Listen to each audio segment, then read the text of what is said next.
নমস্কাৰ ফ্ৰেণ্ডছ, মই শম্ভু সাকসেছ ভিউলৈ আপোনাক পুনৰবাৰ স্বাগতম জনাই আজিৰ সেশনটো আমি স্টাৰ্ট কৰি আছো আৰু আজিৰ সেশনটো আপোনালোকে পাব ম্যাথছৰ এটা ট্ৰিক্স।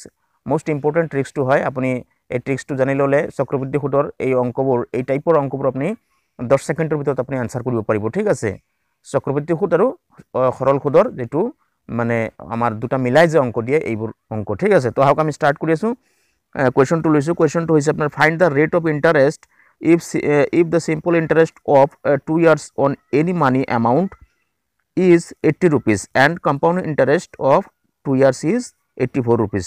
তারমানে কথা হল আপনার কোনো এটা মূলধনৰ 2 বছৰৰ সৰল সুদ হয় আপনাৰ 80 টাকা আৰু চক্ৰবৃদ্ধি সুদ যেটো এটো হয় আপনাৰ 84 টাকা। ঠিক আছে, সুদৰ যেটো হাৰ এটো নিৰ্ণয় কৰিব দিছে। ঠিক আছে, সুদৰ হাৰ কিমান।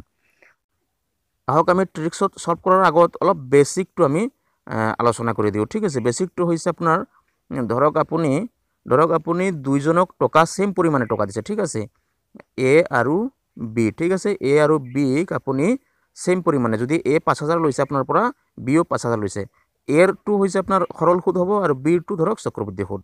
ঠিক আছে, তো 2 বছৰ মূৰত আপোনাক ফাৰ্স্ট ইয়াৰ আৰু ধৰক সেকেন্ড ইয়াৰ 2 বছৰৰ মূৰত সৰল সুদ লোৱাজনে আপোনাক 80 টাকা দিলে। ঠিক আছে, আৰু চক্ৰবৃদ্ধি লোৱাজনে বিয়ে ধৰক আপোনাক 84 টাকা দিছে। তেন্তে এৰ হিসাবটো আমি কৰি লওঁ। এ যদি সরল সুদত যদি আপোনাক 80 টাকা দিছে, তেন্তে আপনার প্রথম বছর 40 টাকা দিছে আৰু প্লাস দ্বিতীয় বছর আপনার 40 টাকা দিছে, আপনার টোটাল 80 টাকা হৈ গ'ল।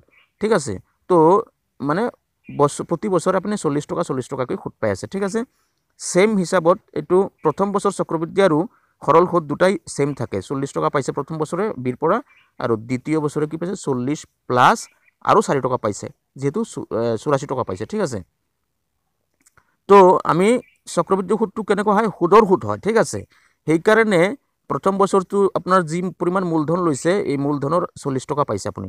ঠিক আছে, দ্বিতীয় বছৰ মূলধনৰ 40 টাকা পাইছে, প্লাস এই 40 টাকা যে সুদ হৈছিলে সুদৰো সুদ পাইছে 4 টাকা। এই কাৰণে আপুনি 4 টাকা চক্ৰবৃদ্ধি সুদত 4 টাকা বেছি আহিছে। ঠিক আছে, তো ইয়াৰ পৰা আমাৰ কনসেপ্টটো পুৰা ক্লিয়াৰ যে এই 40 টাকাৰ সুদহে 4 টাকা হৈছে। ঠিক আছে, মানে 40 টাকাৰ সুদ যদি 4 টাকা হয়, তেন্তে আপনাৰ সুদৰ ৰেট উলিয়াবলৈ হলে আপনাৰ 100 টাকাৰ সুদ কিমান হ'ব, 10 টাকা হ'ব।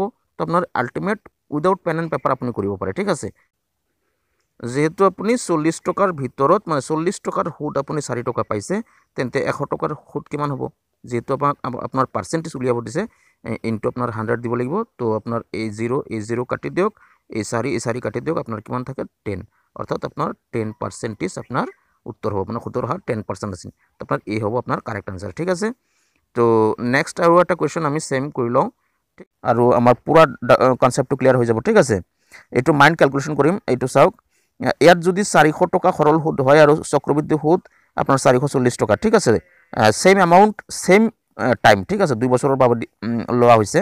তো ইয়াত সৰল সুদ 400 টাকা পাইছে আৰু চক্ৰবৃদ্ধি সুদ হলে আপনার 440 টাকা পায়। তার মানে আপনার 40 টাকাহে বাঢ়িছে। ঠিক আছে, 40 টাকা বাঢ়িছে।